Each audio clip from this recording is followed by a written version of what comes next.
folks, and welcome to another episode of Technicational. Now today we're doing the full review of the Galaxy S8.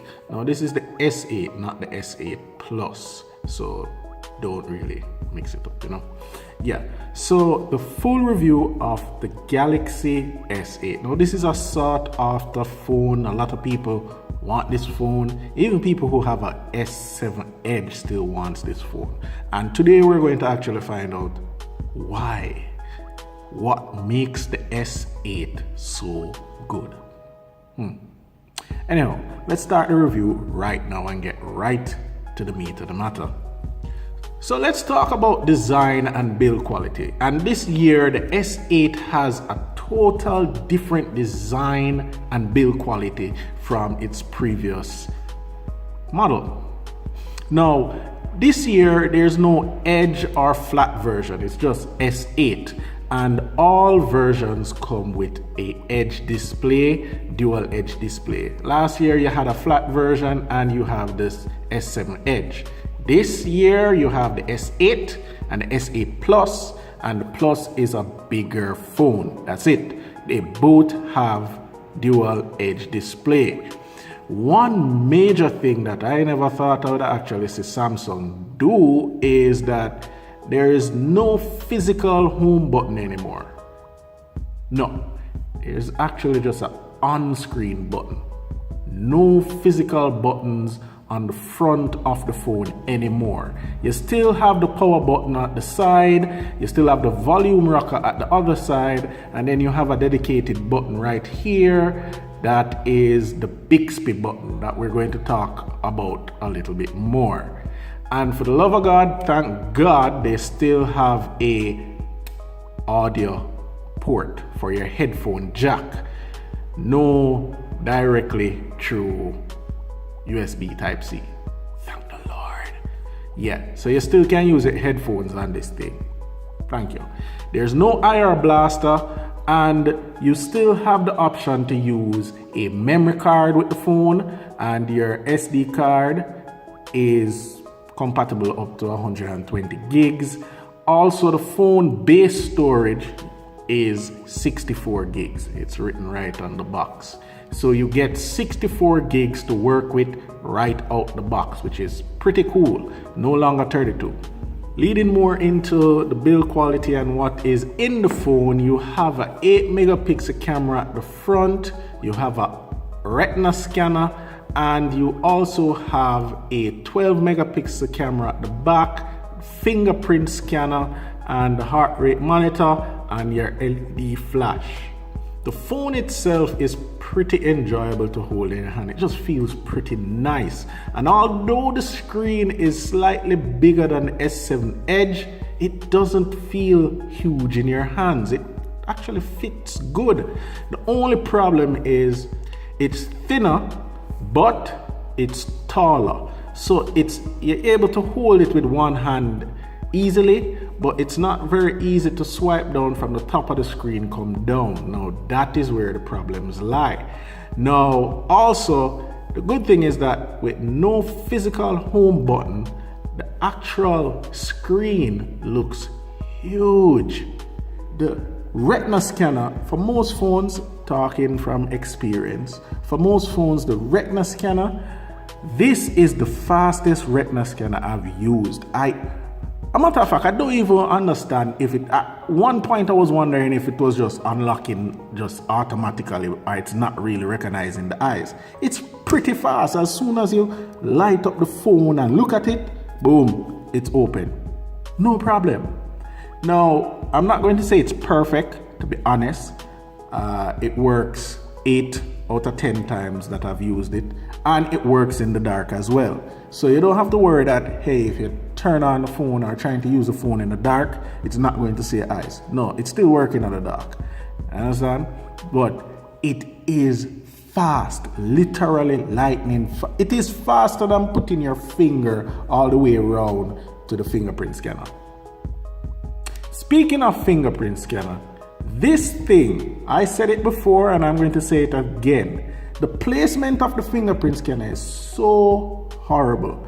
There's many a times I'm trying to use the fingerprint scanner and keep rubbing my hands over the lens of the camera. And then it smudged up the camera lens. This should not be here. It should be down here somewhere different from where the lens of the camera is. And this, I think Samsung even knows this, because a lot of the times you go into the phone to take a picture, the camera prompts you, please clean the lens off before taking photos. So they know people are missing that fingerprint scanner and smudging up the lens of the phone.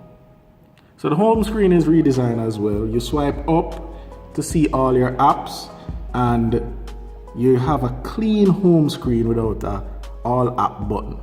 So that's a pretty nice integration, and it works perfectly. Also, from the home screen, if you swipe to the right, or it's to the left, I always get this thing right. If you swipe to the right, you will bring up the Bixby menu. Now this is where things get a little bit interesting. This actually looks like Google Now, to be honest. This actually looks like a Samsung version of Google Now, but the difference is that you have a icon up here that when you click on it, it sends you to Bixby Vision, where it goes right into the camera app.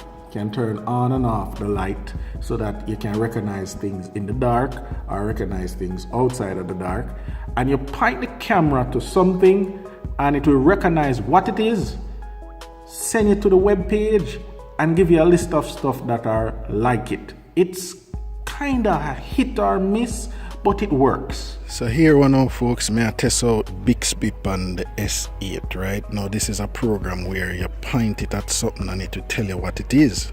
Alright, so let me see how it works. Oh, see some dog shit on the girl again, so I wonder if it will recognize it. Yeah, so that's dog shit, right? Let's see what it says.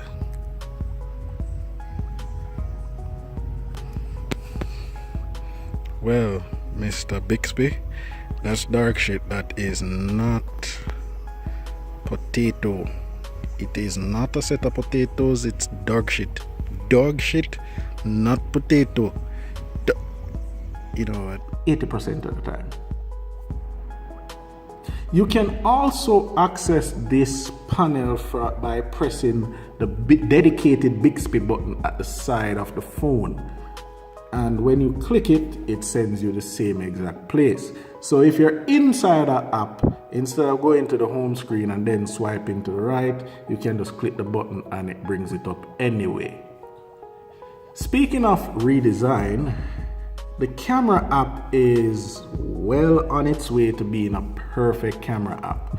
Now, you're used to all the things that your camera app can do. Now, when you bring up the camera app on the S8, you still have the Bixby Vision thing right here, can access if you want to.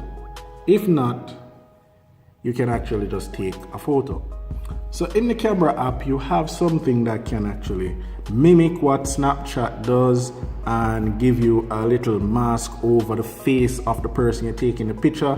You can select a lot of stuff, which is nice, and you can select a lot of filters as well. So really and truly, you can actually make your effects before you go into Instagram or Snapchat. You can record these effects or take a picture with this effect. So you can video record with it, or you can just take a picture with it, whichever one you have. And secondly, you can now zoom within the camera app with ease. All you have to do is move the slider left or right, and it will zoom in or out. So let's talk about performance. Now, we all know the S8 is a very expensive phone, and for a very expensive phone, you definitely expect top of the line performance. Well, the S8 delivers. I have been using this, WhatsApp, games, YouTube, everything, and it works performs like a champ. There's nothing I run on this phone that stutters or give any problem whatsoever.